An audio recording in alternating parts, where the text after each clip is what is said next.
thanks, Heath, and congratulations on this conference. I remember when Heath and I first spoke on the phone, maybe, 6 years ago, and he said, I'm thinking of doing this principles first thing. Maybe we'll have a conference every year. I said, that's kind of tough to do, I was my usual cheerful, encouraging self.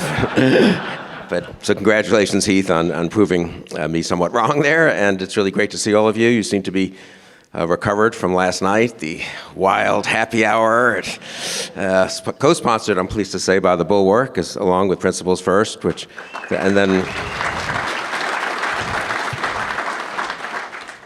of cements the Bulwark's reputation as the party animal of the Never Trump movement, Then the wild after parties, which I shouldn't even discuss here, of course, What happens at a Principle First conference stays at a Principles First conference. Anyway, it's great to see you all. It's great to moderate this panel. I've done enough moderating. My moderating is finished, and we'll go in alphabetical order. Matt, Frank, and Quin will speak each for 8 minutes or so. I'll ask a couple of questions, make a couple of comments. We can talk among ourselves and make way for the excellent panels that are coming after us. So we'll begin with Matt Continetti. Thank you, Bill, and thank you, Heath, and it's a pleasure to be here. This is my first Principles First conference. I won't be the last. I thought I might just start with the title of our panel, America's a Tradition of Classical Liberalism. And it strikes me as a very novel title in many ways, because just a few years ago, the phrase classical liberal was not in general circulation. You were either a liberal or you were a conservative. Maybe if you got deep into the weeds, you were a certain type of conservative. Maybe you were a progressive as opposed to just a regular liberal Democrat. And then something happened, and we've now entered a period where we have to rethink labels, and we have to argue over terms in a way that we really hadn't had to do for many decades prior to the last 10 years or so. And so now it's no longer, I'm a conservative. You have to say, well, I'm a classical liberal because I'm defending a tradition of freedom. And I think that points to a change on the American right. It was assumed for much of the history of the American right after World War II that the right put freedom as the primary political value. So conservative in an American context was almost synonymous with a belief in freedom, political freedom, economic freedom, freedom overseas, right? The idea that American ideals should inform American foreign policy. And then, over the last 10 years or so, freedom has not been the primary value of the American right. I think if you talk to Republican House members, Republican activists, they will still say that they believe in freedom, in American freedom. But there's another value at work, and another value that is held first among especially the MAGA wing of the Republican Party, which is now the dominant wing of the Republican Party. And I spend a lot of time trying to figure out what that value is. Because I don't think we've really identified it. I think early on, after Trump appeared, Peggy Noonan took a good stab at it in her column in the Wall Street Journal, where she said that what the value of the MAGA movement was protection. That is, protection from overseas entanglements, protection from immigrants coming to the United States, protection from trade competition overseas. But that seems very defensive. There's also, it seems to me, sometimes an offensive plan to the MAGA movement, right? That's not quite about protection. What is it about? It's about assertion.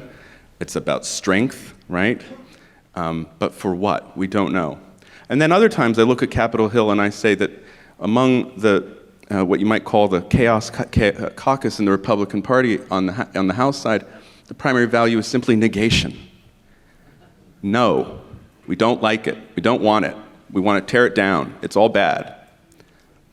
So in a situation where these values are undefined, where terms are unclear, you get strange combinations. And you get a panel on what it means to be a classical liberal in America today. You get Tucker Carlson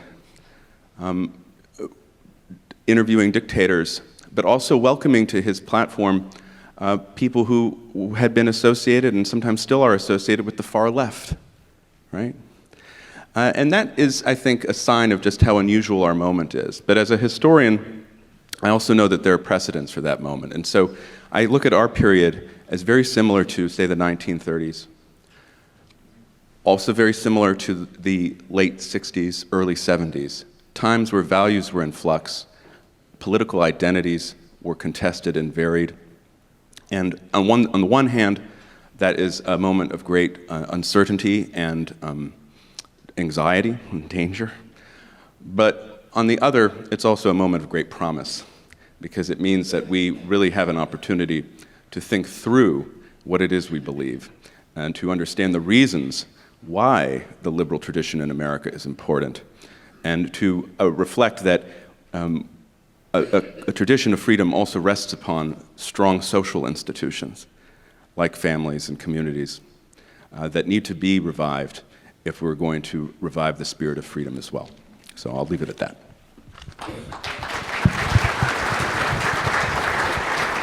Thanks, Matt. That was terrific and thought-provoking. Frank Fukuyama. Well, thank you very much. It's a great pleasure to be able to address this audience. Everything I know about American politics, I learned from one of my great mentors, Seymour Martin Lipset, the great political scientist and sociologist, whose last book was called American Exceptionalism. And that book was basically Lipset's life work.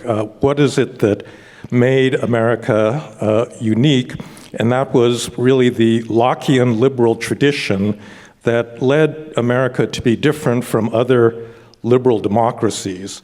So the Lockean tradition has a highbrow origin, right? It comes out of the tradition of Thomas Hobbes and John Locke, the great English theorists of the 18th or 17th century, actually, who argued that rights inhere in individuals and that collectivities represent the collective interests of those individuals. But the right to life, for example, that is in the Declaration of Independence really begins with Thomas Hobbes' insistence that the fear of violent death was the greatest human passion and the foremost duty of governments was to protect that. Now, this liberal tradition is embedded in American politics in many ways. Lipset noted that it is a double-edged sword. It has both a good side and a bad side. So you take something like rule following. Americans basically don't like to follow rules. There's a kind of anti-status tradition that comes out of the American Revolution out of the revolt against the British monarchy and the British Parliament that led to the American Revolution. And it's made Americans distrustful of state power and very much reliant on their own individual initiative. And this has had enormous impacts on the economy, for example. I mean, American views on property rights are very much more secure than those of other countries that are now liberal democracies, France, Japan, Germany, and the like, because they believe in Locke's view that you get property by mixing your labor with the otherwise worthless things of nature. And that's led to this innovative tradition, a market economy that's been the strongest and continues to be the strongest in the world. But it also has a downside because Americans don't like to obey laws, so it means that we have a higher crime rate than most other developed democracies. So it's, in a way, that same kind of rebellious spirit that leads to Apple Computer and innovation that also leads to a certain degree of social disorder. And that's simply a condition of America's founding and continues up to the present moment, except that there's been this decisive break, I think, in that understanding of American exceptionalism. I think that was marked by the interview that Trump gave several years ago when I believe an interviewer said, well, what do you think about Vladimir Putin? He's a killer. And Trump's answer was, well, we're killers too. You think we're so great.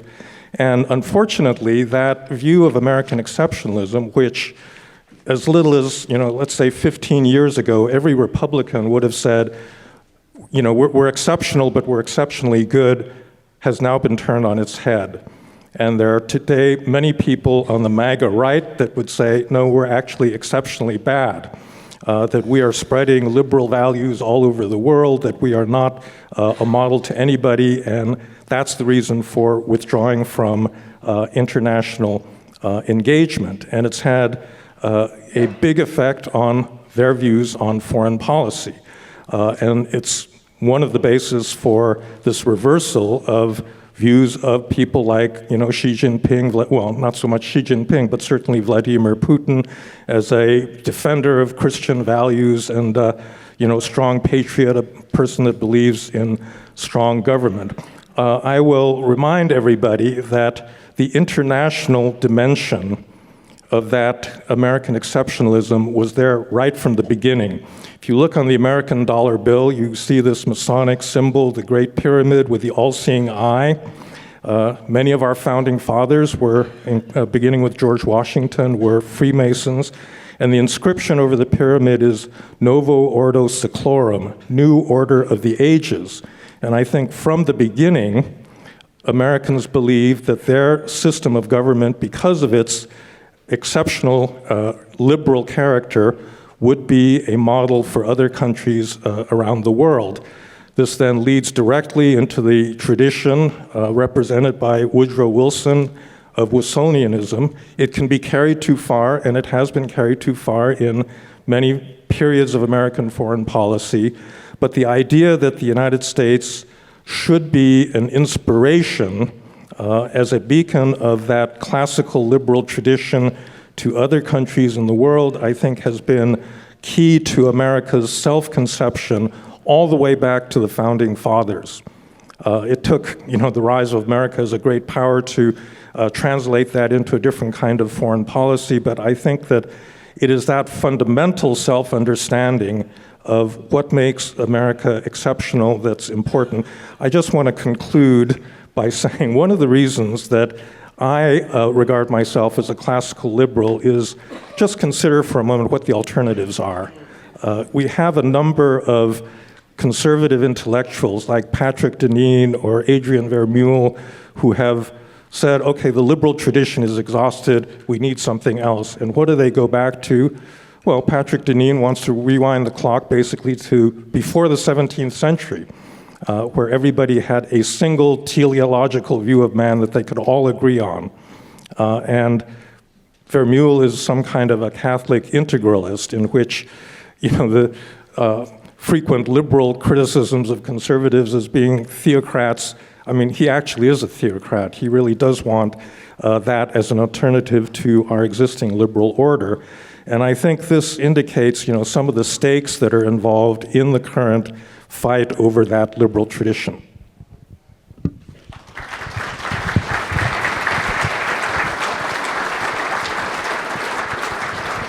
Thanks, Frank. That was also terrific. Quin Hillyer. Thank you all for having me here.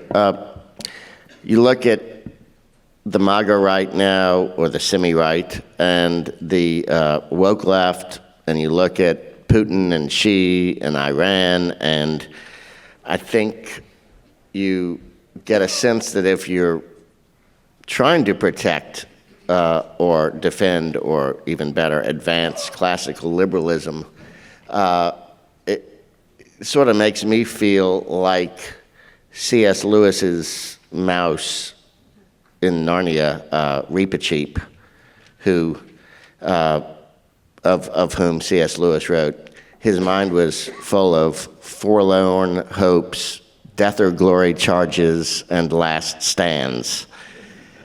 And I don't think this is a last stand, but we are in a parlous situation, and sort of feel funny going from C.S. Lewis to Fleetwood Mac, but in Dreams, the song Dreams, Fleetwood Mac sang of remembering what you had and what you lost, what you had and what was lost. So here's a story of what we had. Think of yourself, you're 11 years old maybe, and it's 1975, and you're somebody who has already loved reading heroic literature and also loves seeing sports teams come back when their backs are against the wall. And there has begun a 1.5 year long buildup to a celebration of the bicentennial of the United States. And it's April 19th, 1975, and it's the 200th anniversary of the Battle of Lexington and Concord. And people are talking about this, and it catches your imagination. I mean, there's the poetry of Listen, My Children, and You Shall Hear of the Midnight Ride of Paul Revere, or of By the Rude Bridge that spanned, that arched the flood, their flag to April's breeze unfurled. There the embattled farmers stood and fired the shot heard round the world, and it catches your imagination. And not much later, there's still this buildup, and you read almost exactly a year before the Declaration, you read of how George Washington shows up to the Continental Congress in his military dress blues, and that signal tells people he's the one to choose. We're going to go send him in charge of this ragamuffin militia against the greatest army in the world. And he's one of the 10 richest men in the country, and he's willing to give all that up to fight for it. And you start to wonder, what is it that makes them so dedicated? What is inspiring them? And you get into classes in the fall. You're only in sixth grade, but the whole country was into the bicentennial at the time. I mean, we're coming back from horrible decade. We're coming off of Watergate. We're coming off of an oil embargo. We're coming off of assassinations, and yet the country is coming together, and they love this country. And so you start studying this. I mean, they give it a sixth grade level, but you learn about the consent of the governed. And as all this is going on, your father's a conservative. He gets Human Events magazine, and he leaves them around the house, and you start picking them up and reading the incomparable journalist M. Stanton Evans writing week after week about how great Ronald Reagan is. And so you start listening to Reagan, and there's a buoyancy about him and the palpable love of country, and all this gets you inspired. And as the buildup comes and the buildup continues to grow and the whole country comes together, sure enough, you get to the bicentennial, and it's this glorious celebration. And by this time, you're 12 years old, and as the fireworks go off, you turn to your father and say, "Dad, I want to live until I'm 112 years old because I want to see the tricentennial." That's what we had now, and yet, that's what we had, and yet now you see polls where very large, it's still minorities, but very large minorities of the American public doesn't think we're exceptional, doesn't think patriotism is one of the highest values, and certainly doesn't identify with the liberal tradition. What was lost? Let me tell you about experience. This is about 10 years ago. I'm a group of visitors, older visitors, to one of the best colleges in the country, and we're meeting with some of the leaders. This is not just the cream of the crop, it's the sweetest cream of the crop. And in the course of talking to them, one of the older people made reference to when in the course of human events and certain unalienable rights, blank stares. They didn't even recognize it. And so, of course, we apprised them. That was the Declaration. And we go on and we talk and we move to other topics, but then something else comes along, and I make reference to lives, fortunes, and sacred honor. And you'd think this being within 15 minutes of having, mentioned the Declaration and had it come up, you'd think they would at least, it would say, okay, maybe that's the same sort of language. No. Blank stares. Now, what was even worse was when two realizations hit me. Number one, the Declaration itself had no resonance with them, no meaning to them. This is 10 years ago. This isn't just recent. And second, look, in any context, a pledge of lives, fortunes, and sacred honor should touch a deep chord. It's poetic. It speaks of adventure. I mean, for millennia, history has been filled with people ennobled by calls such as Churchill's for blood, toil, tears, and sweat. Homer writing, "Be strong, saith my heart. I am a soldier. I've seen worse sights than this." Or even of Bruce Springsteen singing, "We made a promise we swore we'd always remember. No retreat, baby, no surrender." People, that's the kind of thing people get excited by. But not this bunch. This wasn't even part of their language, their frame of reference. It wasn't part of their safe spaces. And that was a decade ago.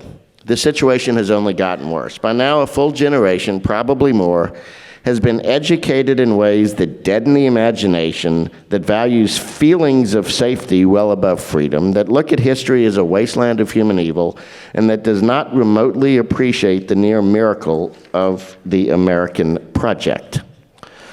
Of course, if the story of America doesn't speak to a huge subset of an entire generation, then they'll be even less likely to grapple with and embrace the rich philosophical amalgam of Locke, Burke, de Tocqueville, Madison, even Erasmus, Montesquieu, and others that together form the intellectual tradition of classical liberalism. Which leaves us where exactly?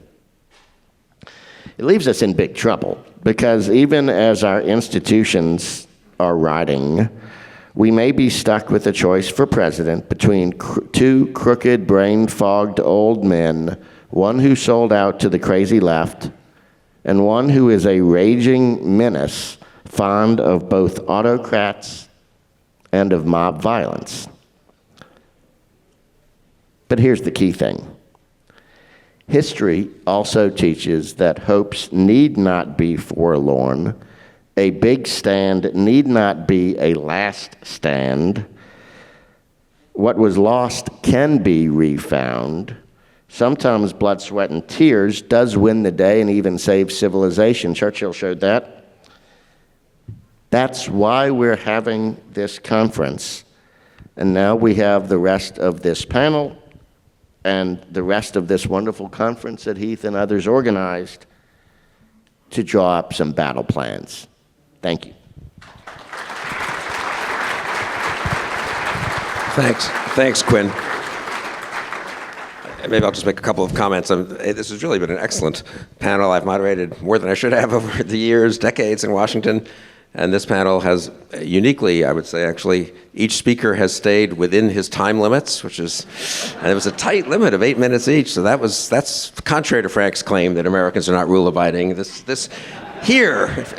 Principles for one of the first principles, or principles first, is stay within your time limits. So that's where. But really, they were all excellent talks. I say this, honestly, not because they're all friends of mine too, but they were not cheerleading, they were not fatalistic, which are the two easy traps you can fall into. There were actually sober examinations, or brief ones, but sober examinations of our situation and how we got there, and at least hints, I'd say, of how we get out of here. Maybe I'll just make a couple of comments, and then each of you can answer a particular question or discuss whatever you want, honestly. Matt, you mentioned freedom it's funny, Quin mentioned Stan Evans, who was a wonderful journalist and who was a particularly great MC of conferences. I don't know if any of you ever saw him. He did a ton of these conservative, he's very close to Bill Buckley, did a ton of these kind of National Review conferences, things like this, actually, but when there was a healthy conservative movement that one could go to a conservative conference and feel okay about it, mostly at least. But Stan was incredibly witty. Anyway, he wrote, I think, only one book, or at least one, well, you would know more, Matt, so you should talk about this if you want. And I think the name was Freedom is the Theme. The theme is freedom. The theme is freedom. Well, thank you, that was better, yeah. And so that does get to Matt's point, that freedom was, so this is Stan, who was a sophisticated guy. He understood the other traditions, he understood the importance of family and religion, and he wasn't, he wasn't a pure libertarian by any means, actually. But that was so central to the American conservative movement from Buckley on, I guess you'd say, or maybe before, really. And how did the degree to which that's just collapsed is really astonishing. And Frank, I mean, you've done so much abroad. You've worked so much with people, Central and Eastern Europe, Latin America, elsewhere, Asia.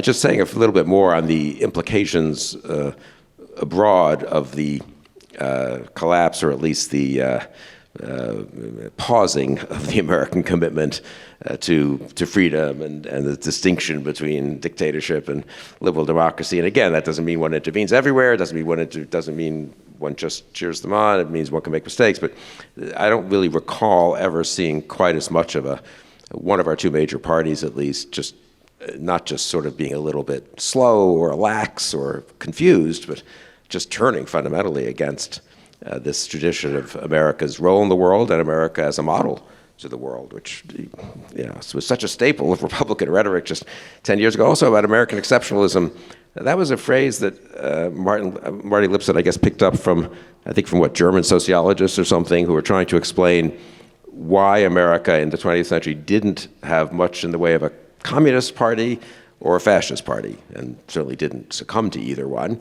And it was a social science exploration of what made America different. It wasn't some cheerleading phrase, and in fact, part of it was a sort of warning that we actually benefited from things we didn't create, that we were sort of lucky to have, an ocean, a tradition that we didn't, that separated us, and didn't mean that we were set for the next century. It meant that it was important as a matter of actual analysis of history and social science to think about what made America somewhat resistant to these terrible viruses of the 20th century, and how one could create the resistance, strengthen the resistance, both institutionally and in terms of principles and values and habits and customs, strengthen that in America, but also abroad, how one could prevent that from happening again.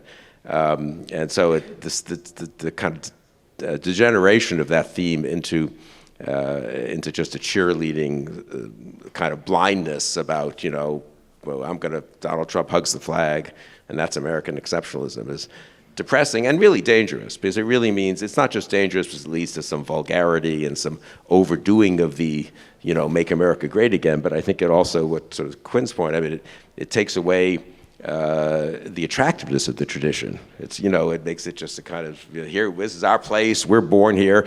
None of us, frankly, very few people our age, we didn't create this. We inherited it. Why are people so proud of it, incidentally? I mean, they didn't do, all those people at these rallies, they're the ones who inherited what their forefathers and foremothers, just to be correct here, foreparents did, and what others did, and that's the challenge, right? It's not a matter of glorying in something that you happen to be lucky enough to be born here, right?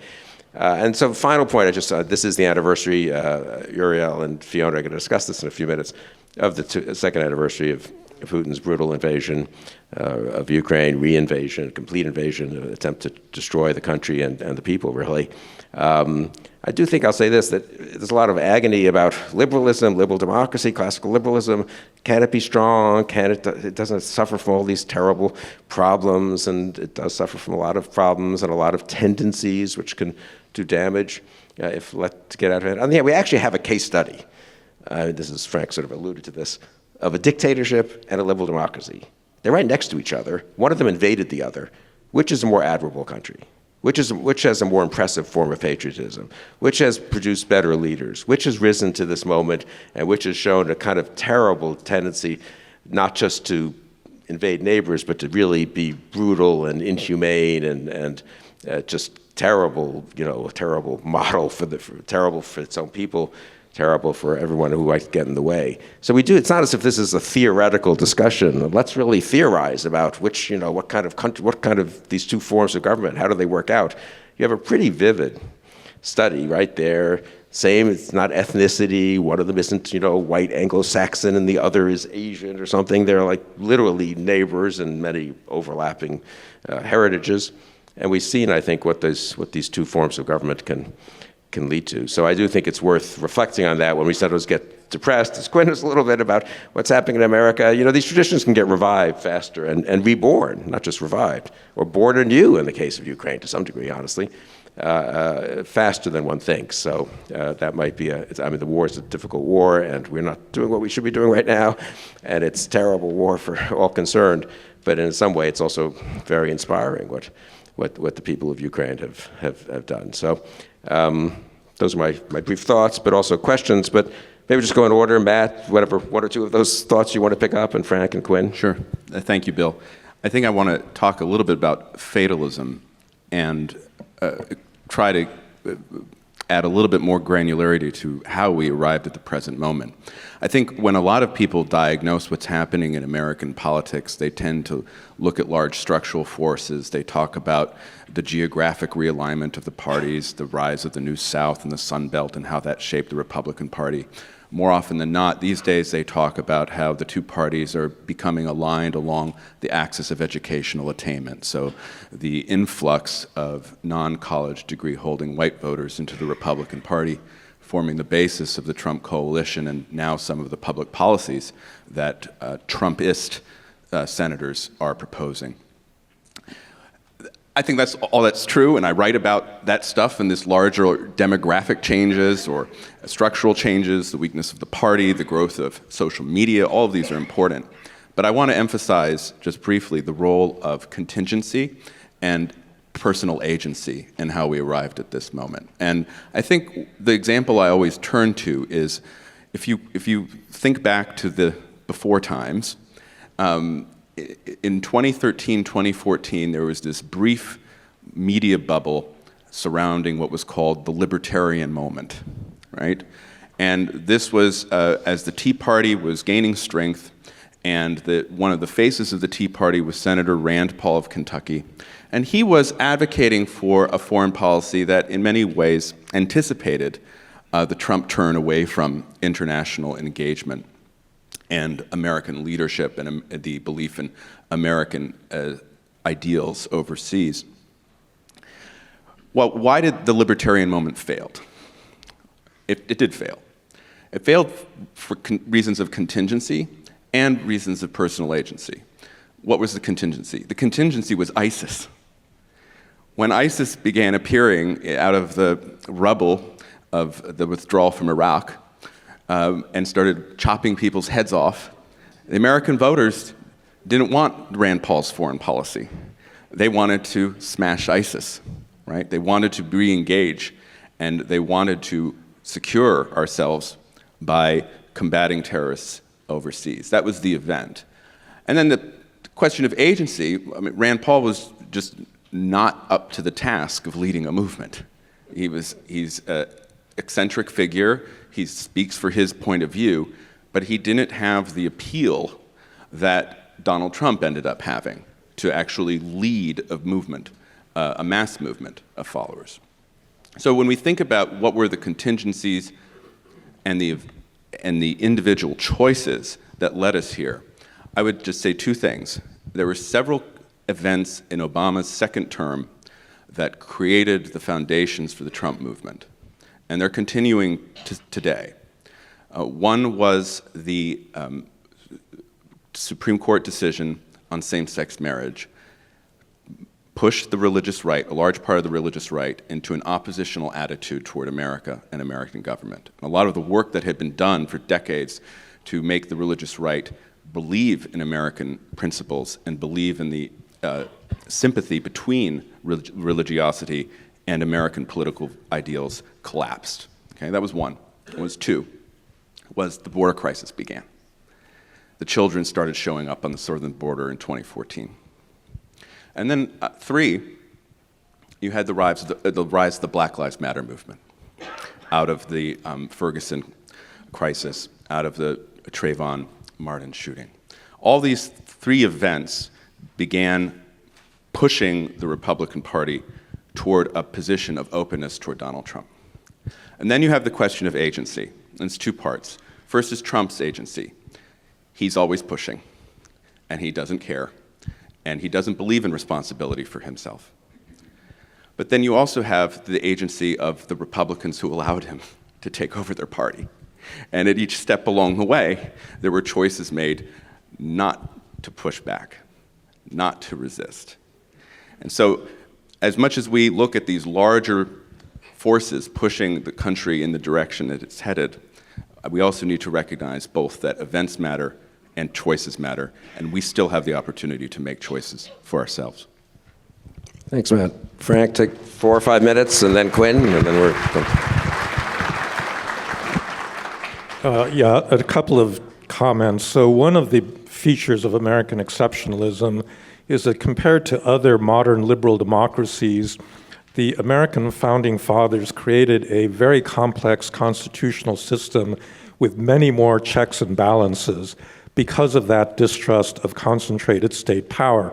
So if you compare the US system, let's say, to the classic British Westminster system, in Britain, 50+1 votes in Parliament can abolish any law in the country, including freedom of speech, or they can really do what they want.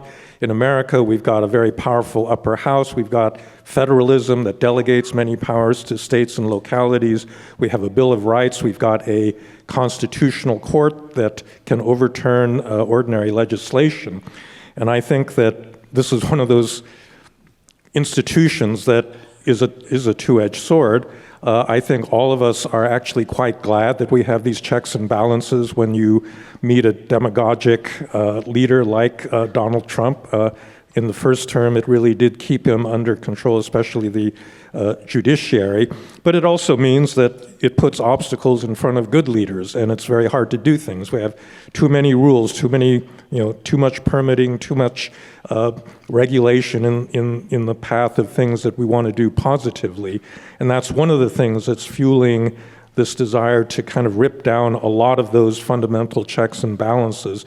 One of the big issues that we are going to face if there's a second Trump term is how many of those are actually really durable. And quite frankly, it was the action and the individual agency of a lot of people like Brad Raffensperger that kept those institutions operating in the last election, and they may not in the future. Second point I would make is that one of the deep traditions that is associated with classical liberalism is what's referred to as the Republican tradition, not Republican in the partisan sense, but in the sense of ancient republics that were based on law, but also deeply imbued with a belief that public virtue is necessary for the survival of any Republican form of government of the sort that you saw in classical, Athens and Sparta or Rome and the like. I think that one of the most damning things that I've heard about Donald Trump was what his former chief of staff, John Kelly, revealed, about the trip that they took to Normandy, where they were looking at all the graves of those Americans that died defending Europe in the Second World War. And Trump's response was, I don't understand what motivated these suckers to go here, And he said this to a general whose own son had been killed in Afghanistan.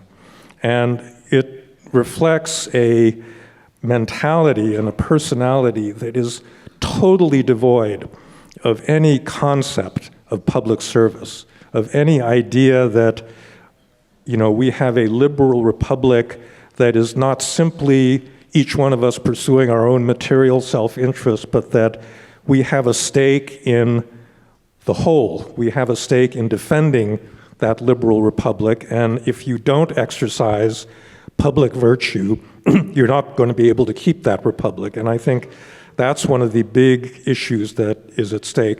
And then finally, I agree with everything Bill said about, Ukraine and Russia. It is a really big test for us because I've never seen an international conflict with greater moral clarity than this one in terms of who's right and who's wrong. And unfortunately, we seem to be turning away from, being able to make that judgment properly. Thanks, Rick. Quin, you got about 4 minutes to leave us on a hopeful note. Well, actually, that's exactly what I want to do because... Look at that.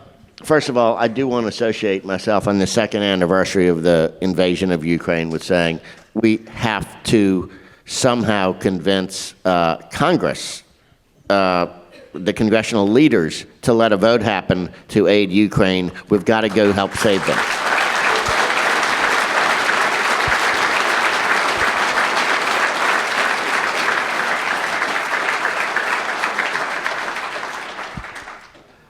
There was talk earlier about shifting labels, and it reminded me, in the early 90s, liberal was a really pejorative. It was a really bad word for good reason, because modern liberals,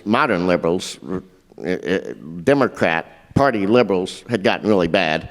But there, of course, is this sense of classical liberal, small l, and Democrat, small d, and at the 1992 Republican convention in Houston, which the media oversold as this dark convention, but you had Pat Buchanan lay out this very sort of dark vision, and you had a lot of people who were feeling angry for whatever reason, and Jack Kemp, the great ebullient Jack Kemp, who could be a pain in the neck, but he was absolutely wonderful. And Jack Kemp gets up there and has the guts in his speech at the 1992 convention, knowing exactly what he was doing and knowing that half of the audience there wouldn't really understand what he was talking about. He said, we have to re-establish and revalue our liberal democratic values. Small l, small d, but he didn't say small l, small d. He said, and he emphasized our liberal democratic values. And because he's talking about classical liberalism, which is what we're talking about now. But I think of Jack Kemp, and at about the same time, nobody thought the budget could be balanced. As a matter of fact, the next year, Bill Clinton got in and he literally introduced a 10-year budget that had $200 million deficits every single year for 10 years. And Jack Kemp said, and I was there, I actually talked to him once. He said, yeah, we're going to balance the budget. He said, all we got to do, we've got a $5 trillion economy. That's how much small it was in. We have a $5 trillion economy. In 8 years, we can build it to a $10 trillion economy. And if we build it to a $10 trillion economy, enough money is going to flow in, we'll balance the budget. And people sort of laughed at him. But that's exactly what happened. And by the year 2000, the budget was balanced. And the point is, what Jack Kemp had and what Ronald Reagan had was this almost incurable, not that you would want to cure it, but an incurable optimism. I mean, 1775, who would have thought that this ragamuffin band could be the mightiest army on earth? If I had time, I'd go through a whole series of historical events where you would have thought there's no chance of this happening. There's no chance of recovering. But you had people that believed that it could. And I mentioned Ronald Reagan's buoyancy. You had Reagan, you had Kemp, and what they brought to the conservative movement was optimism, a can-do spirit. We need to recapture that. We should not say that, because something has not been done before, because stratagem A hasn't worked before, because pollster B has said that the odds are against it. We can't say, okay, well then we can't do it. Instead we say, let's figure out how to do it despite that. So let's get out there and let's make something good happen this year. Thanks, Quin. And I'll just add literally 31 seconds of remarks. In addition to Kemp and Reagan, I remember the 92 convention so well. I was there. I was Vice President Quayle's chief of staff. The Reagan speech at that convention and he was already a little bit not quite what he had been, but he got up there late at night because Buchanan pushed it late into the evening and read this fantastic speech, which he had worked on personally. And if you reread the Reagan speech and the Kemp speech, that's a good antidote in a way to the Buchananism that unfortunately now prevails in the party. But I would just say there are liberals too who were upbeat and buoyant and hopeful. They might have gone a little too far, but the Hubert Humphrey, Scoop Jackson tradition, Martin Luther King, one really wants to recapture, I think, both the conservative side of the classical liberal tradition and the liberal side of the classical liberal tradition here in America. Thank you to this panel. Thank you all. Next up.